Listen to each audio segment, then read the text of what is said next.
When a trillion-dollar company suddenly looks boring, it's usually hiding confidence, not ideas.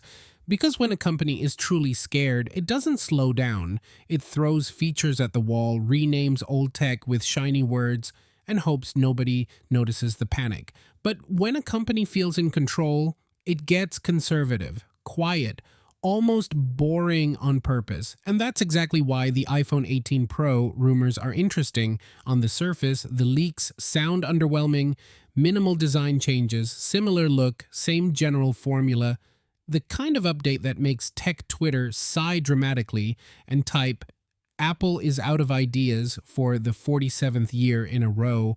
But if you zoom out, the story changes because Apple only plays it safe when it believes it's already winning. Multiple reports, including coverage echoed by MacRumors and Forbes, point to the iPhone 18 Pro looking a lot like the 17 Pro.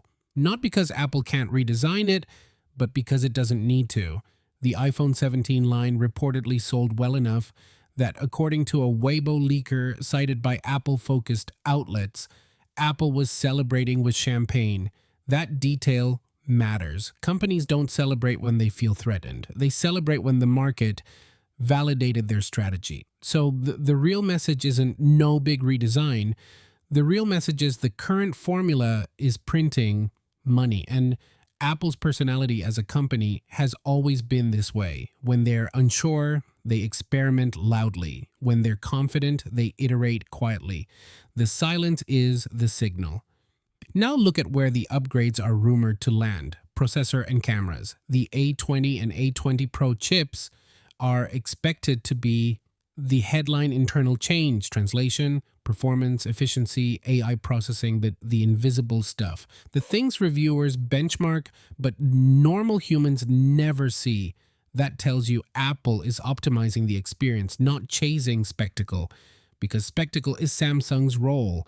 Samsung innovates in public, foldables, crazy zoom numbers, wild prototypes. They throw the future at you to shape perception.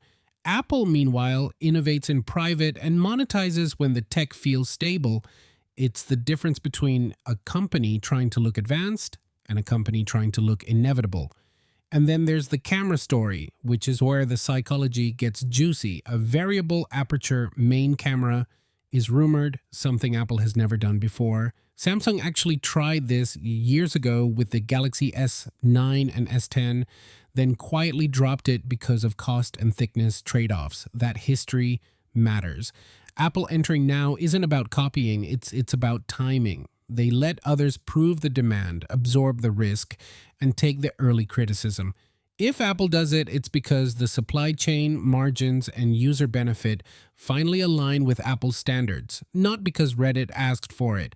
Same with the larger aperture telephoto lens, more light, better noise control, cleaner zoom, subtle improvements that photographers appreciate, but average users won't consciously notice. They'll just think, my photos look nicer lately. That's Apple's favorite kind of upgrade. Felt, not seen.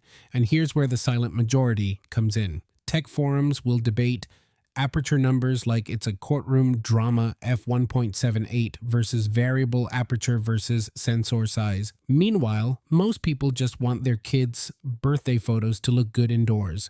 They don't care why it works, they just want it to work every time. Tech enthusiasts optimize for specs. Normal people optimize for reliability and habit. Apple builds for the second group while letting the first group do the marketing for free. Now, step back and look at the competitive chessboard. Google is sprinting toward an AI-first identity.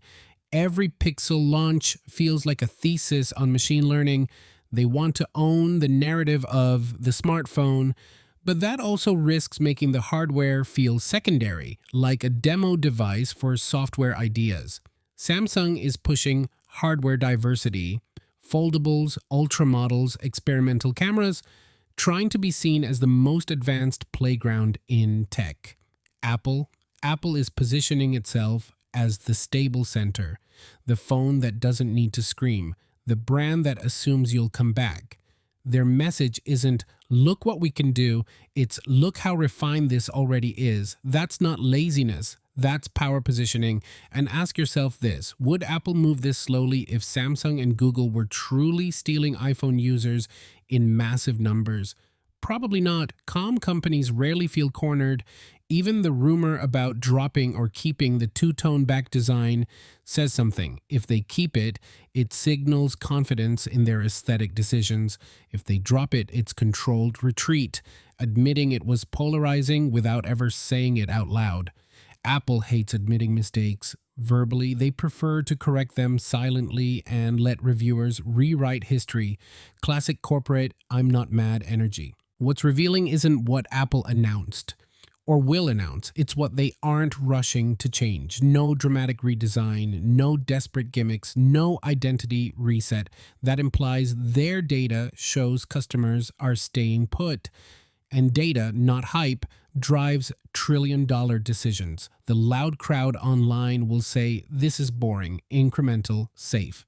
But the silent majority upgrading from a 3-year-old iPhone will see a faster phone, better photos, and familiar design. Comfort wins more sales than excitement ever will, because most people don't want a new relationship with their phone. They want a better version of the one they already trust.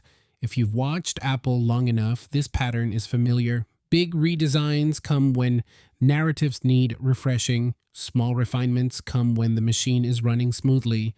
So the iPhone 18 Pro rumors don't signal a lack of ideas. They signal a company that believes it already controls the room. The irony: the calmer Apple looks, the more its competitors have to make noise. And in tech, the one who has to shout is usually the one trying to catch up. And maybe that's the real story here. Not what Apple is adding, but what it feels safe enough not to. See you next one. Peace out.